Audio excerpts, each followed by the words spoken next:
Ледоход на Лене пересек территорию Якутии, когда ожидается вскрытие реки в районе Ленска. Все для фронта, все для победы. Смысл этого лозунга жительница Алдана поняла в первые 10 лет жизни. Бессмертный полк. Якутяне с портретами тех, кто сражался за родину, вышли на главную площадь Якутска.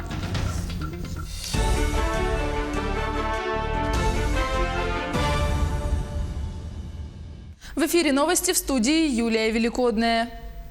Ледоход на Лене пересек территорию Якутии. Вскрытие реки в районе Ленска ожидается 11-10 мая. Сейчас нижняя кромка находится в 211 километрах от города Ленска. Также накануне река пошла на Амге и Алекме. Согласно ранее озвученным прогнозам, в целом вскрытие ото льда большинства рек Якутии ожидается в сроки, преимущественно близкие к средним многолетним и немногим раньше их. Максимальные уровни весеннего половодья ожидаются близкими к средним многолетним значениям.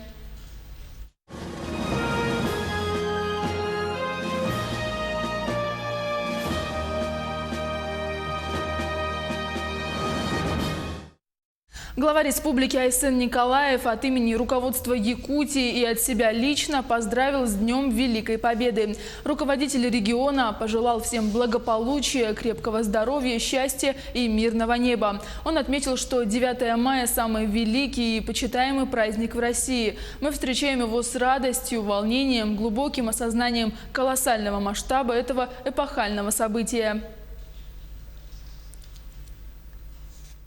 Между тем, с 9 мая этого года по 9 мая 2020 Айсен Николаев объявил год Великой Победы. По районам и городам Якутии пройдет эстафета Знамени Победы. Точная копия флага, вооруженного в мае 1945 года над Рейхстагом, побывает в каждом поселении республики. В рамках акции пройдут встречи с ветеранами, уроки мужества, музейные экскурсии, тематические выставки, военно-спортивные и культурные мероприятия.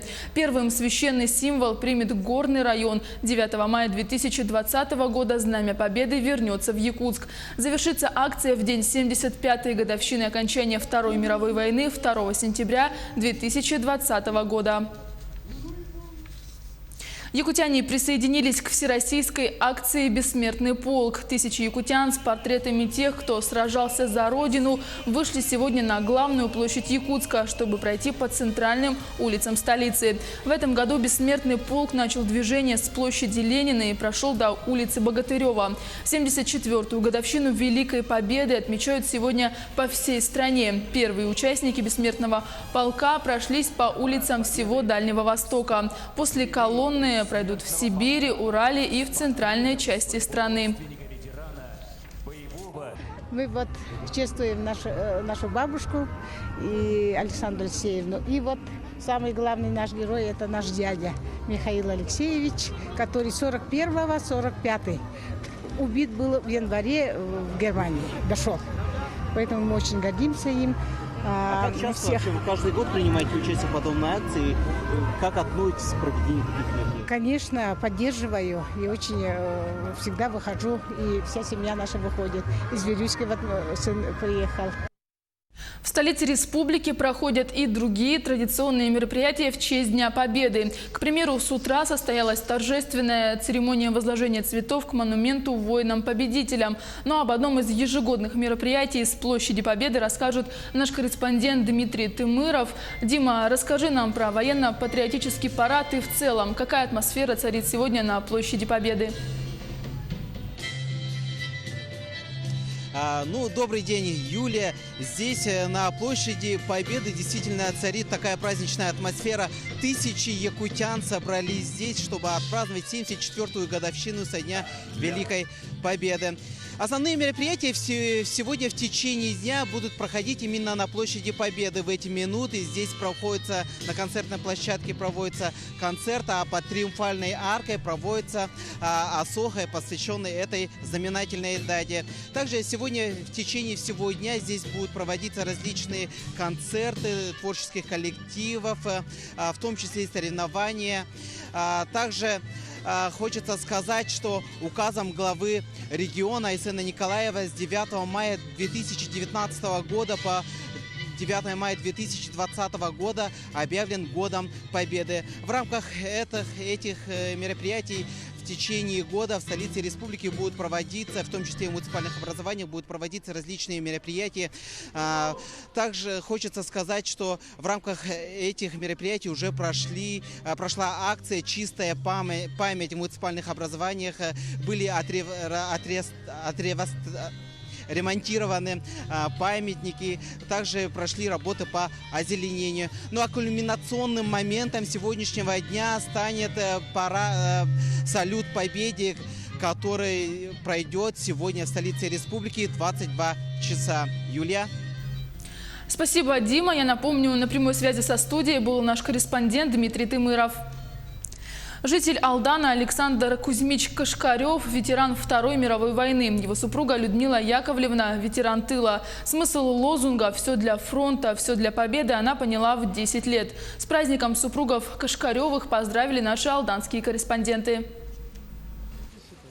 В первые дни мая в доме Кашкаревых часто бывают гости. С наступающим праздником Победы ветеранов войны и тыла традиционно поздравляют представители власти, сотрудники соцзащиты, члены Совета ветеранов и общественных организаций. В знак уважения гости вручают Александру Кузьмичу и Людмиле Яковлевне цветы и подарки. Бесценными же являются слова благодарности и сердечные пожелания сил и здоровья. Настроение хорошее, праздник. Мы его заслужили, этот праздник, работали. Ну, а что пожелать? Пожелать особенно мальчикам, чтобы также берегли свою родину. Александр Кузьмич и Людмила Яковлевна вместе без малого 70 лет.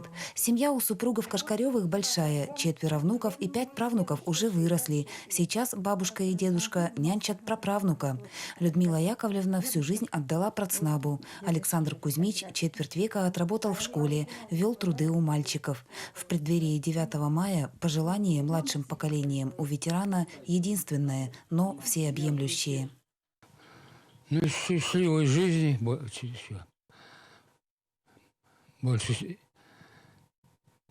лучше этого нет. Наверное. Александр Кузьмич – участник Второй мировой войны. На фронт он отправился в 45-м. Ему тогда едва исполнилось 17. После завершения Великой Отечественной их полк перебросили на восток. Сегодня, спустя 70 с лишним лет, лики войны помнятся очень отчетливо. Не, он не любил рассказывать вообще. Людмила выросла в Сибири, на берегу Ангары. Ей было 10 лет, когда началась война, опалившая детство дыханием горя и потерь. Тяготы, голод и тяжелый труд женщина помнит и сегодня. Я с 43-го года, вот мне как 12 лет в апреле исполнилось, работала уже с 12 лет. Работала я на железной дороге, у них подсобное хозяйство было, работать было некому. Мы 6 месяцев учились. 6 месяцев работали. Вот так, вот, с 43-го до 45-го года. Прошедшие войну люди в преддверии Дня Победы желают современникам лишь одного – пусть никогда не будет войны. Это лаконичное пожелание полнится невыразимыми чувствами пережитого горя и невыплаканных слез. Татьяна Вахнина, Сергей Шипачев, Александр Лукин, Алдан. 74-ю годовщину Дня Победы отмечают и в Нерюнгри. Сегодня здесь вспоминают павших, благодарят ветеранов и проводят митинги и акции. На прямой связи со студией наш корреспондент из Нерюнгри Екатерина Павлова. Катя, скажи, какие мероприятия уже прошли и что еще ожидает нерюнгринцев в честь великой даты?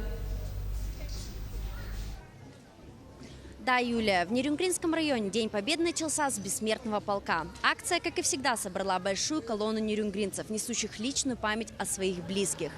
74 года прошло со дня того, как наша страна победила фашизм. И этот день нам также дорог, признаются нерюнгринцы. В Нерюнгринском районе сегодня осталось всего лишь 3 ветерана Великой Отечественной войны и менее 200 участников, детей войны, узников концлагерей. Их очень... На мемориале Ника в городском парке их чествовали нерюнгринцы. Особую атмосферу создала полевая кухня, традиционная полевая кухня возле Центра культуры. 74 года назад гречневая каша и хлеб – это было настоящим угощением, а сегодня возможность прикоснуться к истории. Сейчас в Центре культуры и духовности закончился концерт «Победа одна на всех», где творческие коллективы города порадовали своими нестандартными подходами к номерам с военной тематикой. Также прошла легкоатлетическая эстафета, где приняли участие студенты, работники и школьники. Уже проходит их награждение. Народные гуляния продолжаются, и закончатся они в 22 часа праздничным салютом. Мы поздравляем всех с Днем Победы. Юлия. Спасибо, Катя. Я напомню, на прямой связи со студией была наш корреспондент из Нерингри Екатерина Павлова.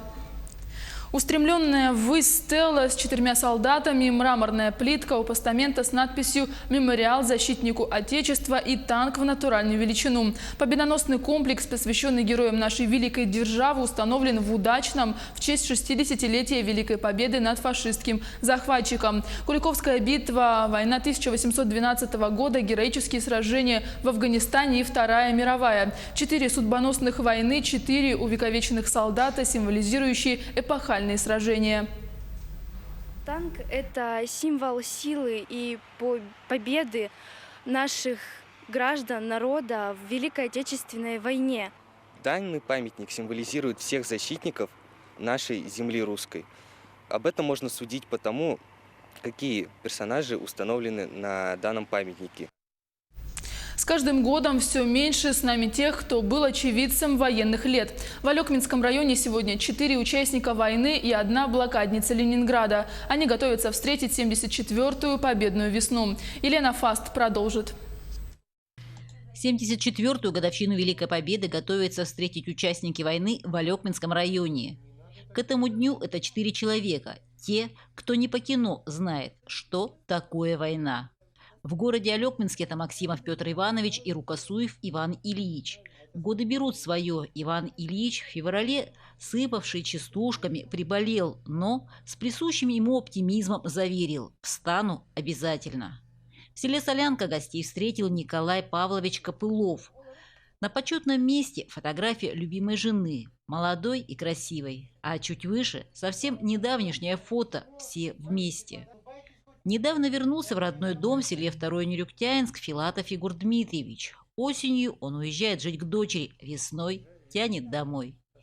1 мая Егору Дмитриевичу исполнилось 93 года, возраст уважаемый, но, несмотря на годы, Егор Дмитриевич очень самостоятелен. В 50-м году пришел сюда, во Второй Нерюктянск, и сразу как приехал, он начал уже заниматься лошадьми, стал коневодом, табунщиком.